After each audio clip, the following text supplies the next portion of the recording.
Hello, Olivia. This is Sterling. I'm so glad to speak to you today. How are you? Good. Thanks for letting me chat with you today. Yeah, great. I've been saying before we got on this interview that I've been following you for years online. And I love the way you share your personal story and your brand. So, talk more about that. You seem to be kind of a social media native in a sense. Talk to me about how you became so comfortable being on social media. So I think it started back in 2010. I had the awesome responsibility of being the first social media chief at the United States military at West Point.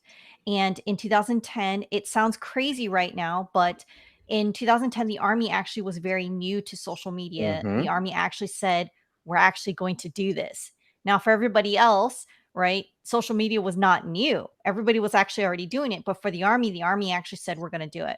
And my boss looked at me and said, all right, EXO, go forth and conquer. I don't know what this thing is. Right. Go figure it out. And actually, West Point got a couple awards from some very small organizations. We actually took a couple small time awards. We were new to the scene, and we actually won a couple awards being a new college in terms of being out there and being new on the scene and kind of just bringing a presence on Facebook because that's really the where the content was Facebook. Right.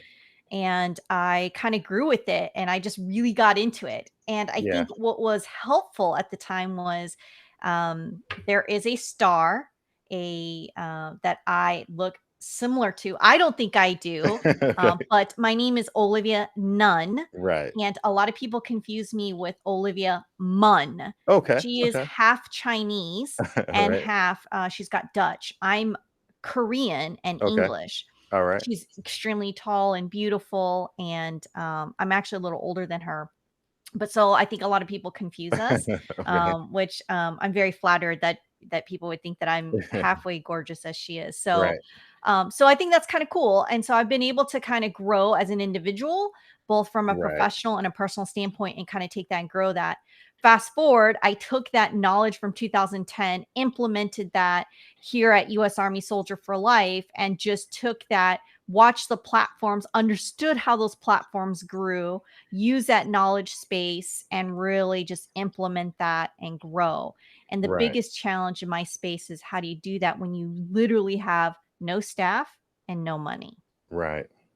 Yeah, that brings us into our first question, and today's talk is all about evaluation and success indicators. And like you said, in the sense, social media is still new. We're kind of all new still. We're still learning and growing. But I think it's the key question is how do you determine what's successful? Just posting constantly, likes and comments are fine. But in your definition, how do you define success on social media? I think for me it's hard, right? Because I don't have a budget. So I take it from a very simplistic standpoint. I define success when my army leaders who don't necessarily know me as Lieutenant Colonel Nunn, who get word of mouth of when they see me in the hallway and they're like, you're her. So I Right. kind of have to peel that back. Well, what do you mean, sir, man, when you say her? Right. You're that lieutenant colonel that's making headway on a digital platform that you are sharing the army Right. story. You are getting out who the army is in a Hmm. digital space. So that makes me feel good that you feel that I'm doing something positive for the army in Right. a way that matters to the army at large. So that means something. While that may not necessarily mean something in numbers perspective, right? Right. Maybe I can't produce, I've improved the army statistically at 90% capacity. Maybe I don't have that number, but Right. if an army leader felt that they know me at some level, Mhm. that is amazing. Yeah. The Yeah. same is true as when I go to the hospital. Okay. Like I go to Fort Belvoir Hospital a lot, right? And I share Right. that because I'm on the road to retirement. And it's not uncommon that I get stopped by not only Army members, but Right. I'll get stopped by Navy members. And they're like, "You're her." And I'm like, "Oh, what do you mean by her?" They're like, "You're her. Right. You're Lieutenant Colonel Nunn." So I Right. think that's cool too. Yeah, that's the power of social media. And I love what you said. I think because media, celebrities, athletes, we're all chasing those numbers, those likes, those comments. But I think some of what you said, you talked about impact and having an influence. So I think that's so key, and that's something that we should all kind of strive to. So let's talk about that. How can you measure that influence? Because it's great that you seeing people out in public, they recognize you, that leaders are recognizing what you do, what you say, but Is there a tangible way we kind of measure some impact? So I think the tangible way is, every platform does have a way to Hmm. measure how you are doing. They Right. may not be the greatest metrics, but they are measuring what you're doing. So Right. that is one way in which you can measure your statistics.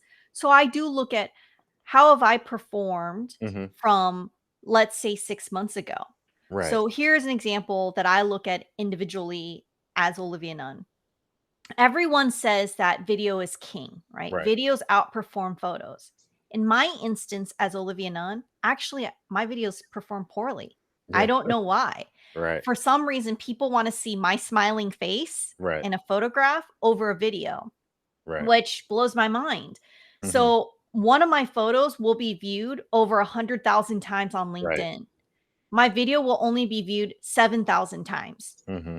which is insane. I can have this very conversation with a friend of mine, Rich Cardona, who is very prolific at what he does, and Right. he will have the exact opposite numbers on Right. video versus photo. And so I can look at what I've done over a year ago at my photograph versus what I'm doing now. So that's one way of benchmarking on how Right. you're doing. And then you could do standard A B testing. Well, what do I mean by that? When are you posting, right? Your Right. audience will typically follow you at specific times. Are you Right. posting at 9 a.m., 12 Hmm. p.m., 1500 or 3 p.m., Right. in your standard time zone?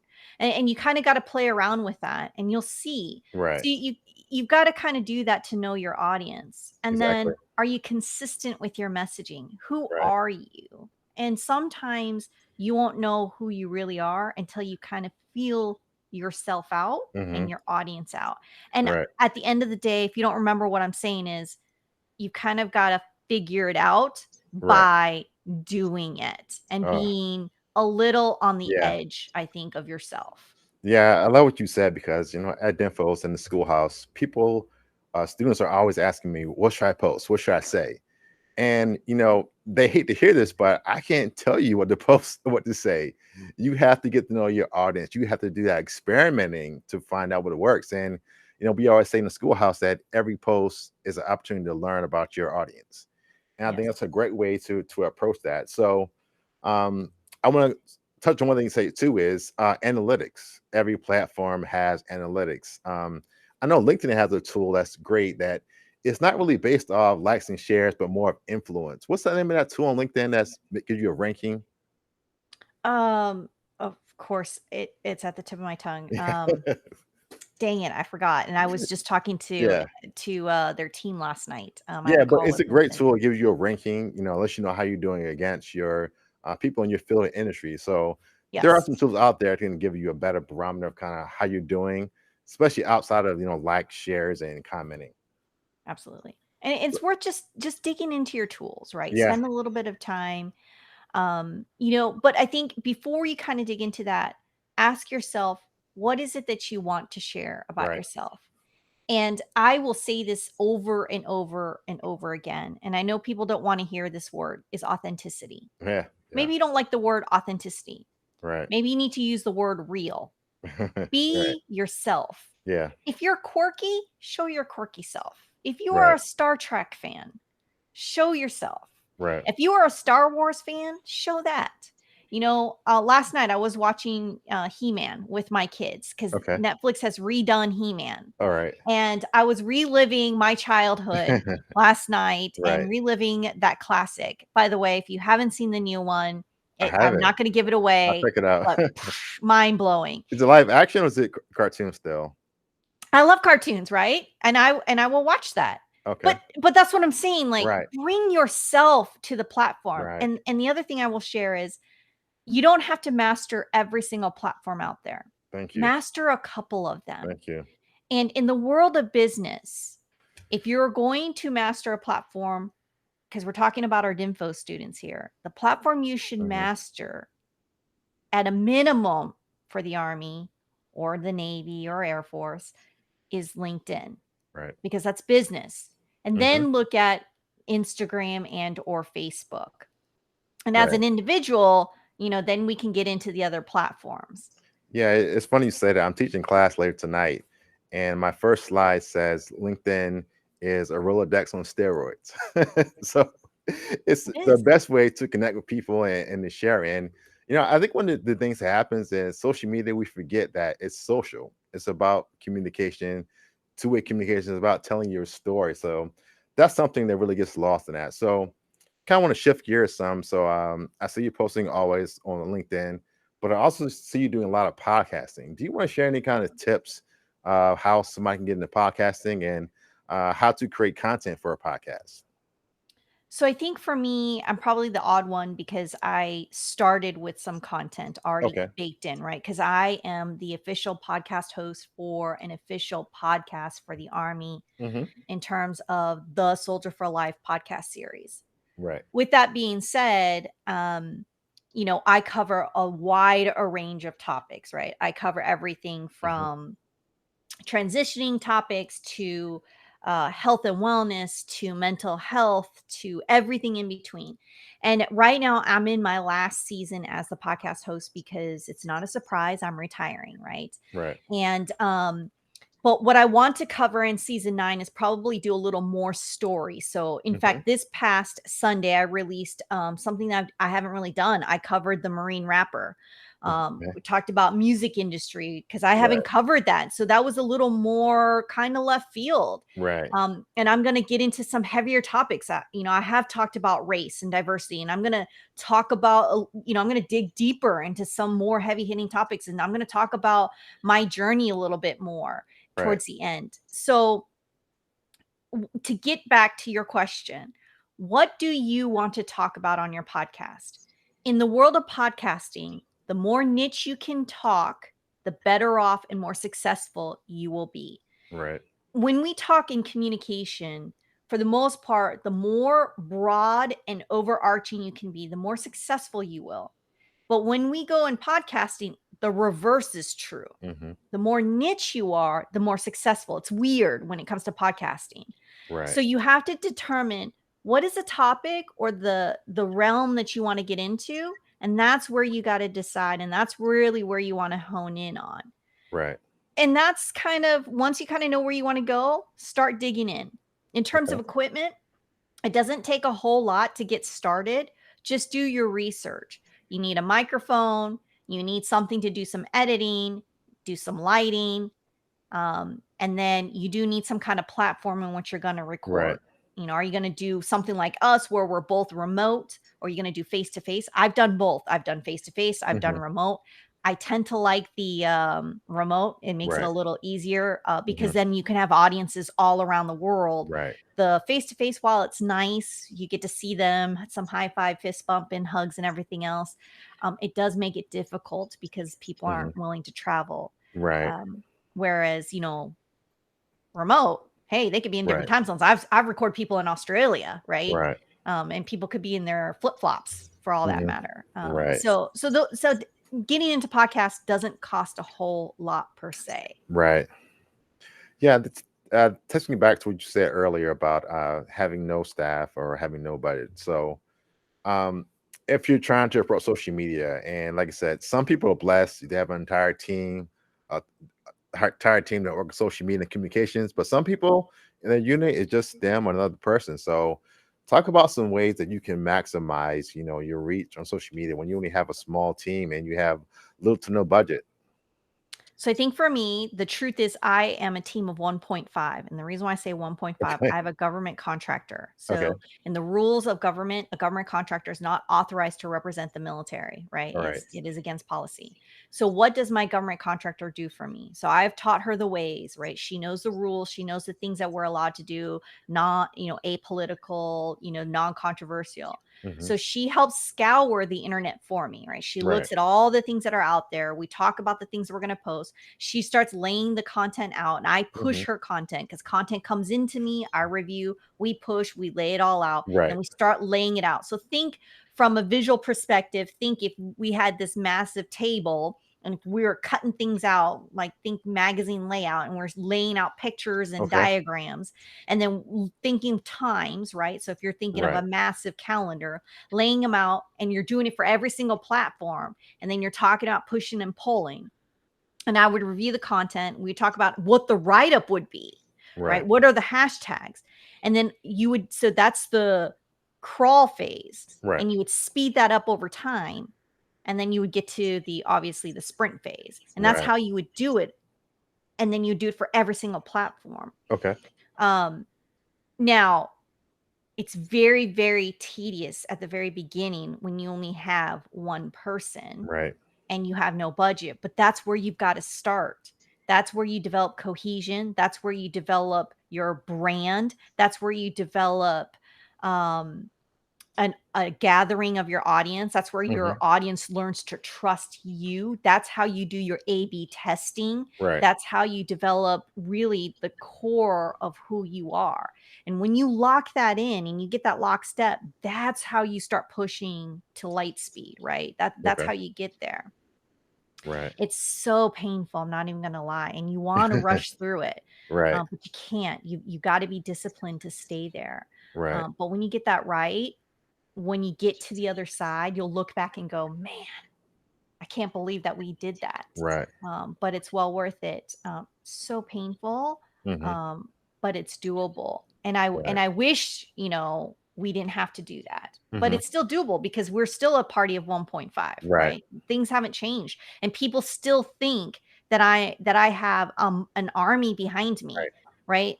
And oh, by the way, I still do a lot of my content with this, right? Right. My cell phone is a big, massive powerhouse, Yeah. and apps, right? A lot of my videos. There's a video that I created that I was in a Wonder Woman costume, right? Okay. I have an I took a stand. I filmed it. I have an iPhone watch, and I hit Right. play, right? And I controlled it. I stood out there. It was a one-time whirl. I stood out there. I whirled it around. I came back in, used my app, and I spliced it, did some videoing, Right. threw in some music, and people thought that I like did all this like amazing, Yeah. work. Now, true video artistry, I'm sure they could rip it apart and say, "Oh my god, that was so amateur." Right. But for the normal person, Right. it wasn't. And Yeah. that's what I'm trying to get at, is that every single one of us could do Right. what I did, right? Mhm. It took time because I'm not an expert at it, but we Right. all can do it. It just takes time. And every Yeah. single one of us, all your students, can absolutely do that and nail it Right. and create great work for their unit. Right. Yeah, I've been reading a lot about that, where the videos that are super polished, professional, great lighting, all that stuff, sometimes don't do as well as the videos that are more natural, that somebody did on their phone. So that's a new phenomenon that I'm really reading a lot about, because I think one of the things, we spend so much time trying to be perfect online, that we end up, missing being able to communicate with other followers or fans, and also just making it harder. So, I think creating that content, uh, not necessarily quicker and easier, but just faster, also makes sense. So, can you talk some more about that? How much time do you put into creating a post or piece of content? Um, on average, so it depends. So a Yeah. podcast, one 25-minute episode podcast takes about 8 hours of my time. Oh wow. That's everything from coming up with the idea of the Right. podcast to reaching out to who that guest is going to Okay. be, locking in the emails back and forth, to Right. calling them, to going over what we're going to talk about, to recording it, to going into the editing phase, pushing it out on the backside, sticking it up on social media, all of that, soups to nuts. Right. Okay. Um, for social media, it's a couple hours. One single post is going to take me a Right. couple hours. Hmm. So it does take time, right? And then Right. on average, every single platform has 3 posts a day. So Right. do the math, right? There's a Yeah. lot of time that's being invested. But that's where the money's being made. Right. And I think, but I want to go back real quickly when you talked about that personal touch, right? The Right. professional video and that personal touch. You're right. People want to see the real you. It goes back to the realism, the authenticity Right. part. And here's something to think about. I kept doing this, and I told myself to stop. I kept deleting the photos, like, "Oh, I didn't smile perfectly here," or I had this Right. double chin or whatever, and I would delete the videos that I kept messing up on, and I stopped doing that because what I realized is the people wanna see the bloopers. Right. So today is my anniversary of 2 years of the Soldier for Life podcast Oh, wow. series has Great. been out. And normally, honestly, I can normally cut out a video in one try. I can get Right. up, record one time, I'm done. Right. Every now and then it'll take me 2 cuts. Today it was 5 cuts. I just got flustered and Right. and honestly, I wasn't happy with my 5th cut. I just nitpicked it apart, but at that point I was so flustered. I knew that if I went one more time, it wasn't going to get any better. So Right. I just went with it and I showed it to a bunch of buddies and they're like, "Olivia, it's fine." Like I was the one pulling it Right. apart. Exactly. And what's funny is that I'll actually show these bloopers to people and they find it funny. Right. They actually find more comic relief and it's the funny. And if you think about it, when you go to movies, how many times do you stay extra through all the credits because you want to see the bloopers? You want Right. to see the end credits because that's what's more funny Hmm. than anything else. So all that to say, keep those end credits, keep those funny bloopers because that's extra content Right. that you're going to be able to throw back into your content feed toward the end. Right. And those are the things you got to think about when you create content, especially if you're going to create a YouTube page. YouTube was a page that I never thought we were going to create for Soldier for Life. I record all of my podcast. It was never intended for me to create video. I was recording our podcast, Okay. but it was never meant for me to share the video. I was creating them, recording them just to get a 1-minute clip to put on social media. Right. And then I kept getting, "Hey Olivia, you're recording. Can I see it? I want to watch the interaction that you're having in this." And I'm like, "Why? Why? Right. That's not what I was doing it for." They're like, Yeah. "But I want to see you talking to these people."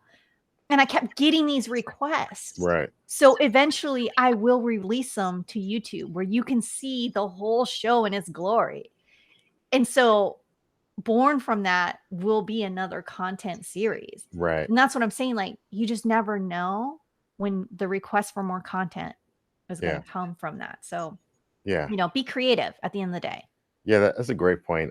You said earlier too about when you're new on a network or just starting out with a small team that um, you can't skip that step of doing that hard work, that A/B testing. Now, what if somebody has skipped that step, or what if they've come in already when somebody's been doing something, just posting, posting, posting, and not really learning? Talk about how you can kind of correct course if you see your content going the wrong way. You're going to come back to it anyways, right? At Right. the end of the day, yes, could you just throw things out there and I will be honest, right? If you look at my Instagram, if you Hmm. look back at the very beginning when I first started Instagram, I was just putting stuff out there because I had an Instagram and Right. I wasn't really using Instagram for what it was worth because everybody had an Instagram, so I had an Instagram. And I really didn't think about using Instagram and the power of Instagram until really recently Right. because I was so focused on LinkedIn from a Right. business perspective and I was so focused on Facebook for my family that I wasn't really using Instagram. And it wasn't Hmm. until this past year that I was, "Olivia, why are you not using this platform for what it's worth?" Right. So I had to course correct on Instagram. Right. So if you go and actually find my Instagram and look through it, you're going to see that I started course correcting recently. So I had to take my Right. own medicine and do my own course correction. So it's not Right. the end of the world if you realize that, "Hey, I Hmm. didn't do this right. Now I've got to do it." There's no right or wrong answer. You just have to realize that you've got to Right. fix it if you're going to be better at it. Okay. Yeah. That's some great advice. Because like, we all get to the point where we see content and we say, "Hey, this is not what I want to do or where I want to go." So, um, one thing that you talked about some is that you're retiring soon, and thank you for your time and your service. Thank you. But LinkedIn and retirement, at the schoolhouse, there's people that are asking about LinkedIn all the time to build their personal brand. What are some tips? What are some things that we should be doing on LinkedIn to build our personal brand? One, don't be waiting till the day you're dropping your retirement paperwork to start building your brand on LinkedIn, right? Right. We preach at Soldier for Life when you know you're going to retire, which is 24 months before you're actually getting out, you should Okay. be working towards retirement. Right. Ideally, your LinkedIn profile should existed before that, really. So really Exactly. like 3 or 4 years out. But let's say you really didn't do it, you're doing it at the 24-month mark. Here's some tips that I talk about. Your LinkedIn profile, you should be a consumer and a user. What do I mean by that? You should be interacting with people on LinkedIn. So not only should you be liking posts, you should also be putting up posts. Mm. I get a lot of times, well, I don't want people to really know me. There's security violations. I have top secret clearances. Well, Right. okay, here's my pushback on that. Yes, there is a lot of things to be concerned about. At the end of the day, if you don't own yourself in digital cyberspace, somebody will own you. So Yes. either you can control yourself in the digital space or somebody will own you. So you can monitor it or not at all. And when I say be part of the digital space, I'm not saying you need to be all crazy and like feel like you got to comment like all day long. Take the time out a couple times a day when you're taking a coffee break, a water break, get on LinkedIn, scroll through. If it catches your eye, hit like. If there's an article, stop, peruse through it, make a comment. Wow, this was very interesting. Thanks for sharing. Took you what, 5 seconds to say that? Right. Hey, this was interesting. Share, send it to Bob. Hey, Bob, thought you might like this article. And the reason why I'm telling you to do this is because the algorithms in that platform is what you are trying to use, learn, Right. and come around. Because when you do that, that platform's understanding that you're using it, and that brings you up through the system. And that's what's bringing you through the network. That's how you are being exposed in the digital network. That Right. is how people are finding you. That is the digital way of meeting people. That Hmm. is the power of networking. Think of that as if we were in a ballroom and we were on a speed date to go find Hmm. your next boss, Right. right? That's what you're doing in a digital space. Right. That's how you got to think. I could potentially be meeting the next key Hmm. recruiter, the Right. next boss. You are pitching yourself every single time you're engaging with them Hmm. in this digital space. Right. So come at it from that perspective. Yeah. Yeah, I think that makes a lot of sense. People have all kind of excuses why they're not getting on LinkedIn, and I feel like all people know they should be on there, but there's some agitation. So it's Yeah, definitely get a smart to get. headshot. Get a Yeah, professional headshot. It thank doesn't you. cost a lot. Get a Right, head-on headshot, right? right, Don't get the I stuck in a corner, right? right. Get a very lit up headshot, look Hmm. professional. The photo that you want your boss to see yourself in and smile, right? Right. This isn't the command photo where you look constipated. Please don't do that. Put a smile on your face. Right. Look like you want this job, that Yeah. you want them to hire you. Right. Yeah. I think that's great. So, yeah, just to wrap things up, it's been a great conversation. Shared a lot of good things with us all today. But I guess to end things out, what is your summary? What is your, I guess, social media sermon that you want to leave with? What do you want to take this time just to share? What do you think that how we all should be using social media to share more? Just kind of share your thoughts on that. At the end of the day, social media is a powerful tool. You Okay. make it for what it's worth to you. There's no right or wrong answer. The only wrong answer is not using it. The right answer is use it well. Bullying has no space on social media, and be kind to one another. There is a place to rightfully and articulate yourself correctly. You can have conversation about politics, about race, about diversity, all of that. Just come at it from a space of love, is all I say, right? And come at it from an open heart and an open mind. And just know that what you say in a digital space is eternal. So just know that what you say today will be found later. And know that what you try to get tomorrow, that next job, that next promotion. Hmm. So if you are a racist, that will exist. And can you change your heart and mind? Absolutely, but own it. Own it and say that you have changed. Right.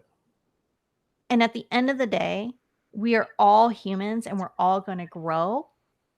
And that's the beauty of being able to share, learn, and grow, even in a digital capacity. And if you think that technology is not going to change us, and if you think that it's going to go away, you're wrong. You've got to learn it. You've got to grow with it. Our children know it better than us. And you've got to understand that it can be dangerous if you don't understand it. And it could be a fun and beautiful place. You just got to learn how to ride that wave. That was awesome. Thank you for that. I wanted to clap a few times, do that summary. But once again, thank you for your time. Like I said, been following you for so many years, social media. Keep doing what you're doing. You know, we can all learn from how you use social media. But once again, Olivia, thank you so much for your time, and thank you for Absolutely. just being here and sharing with us today. Absolutely. No, thank you. Appreciate it. All right, great. Thank you.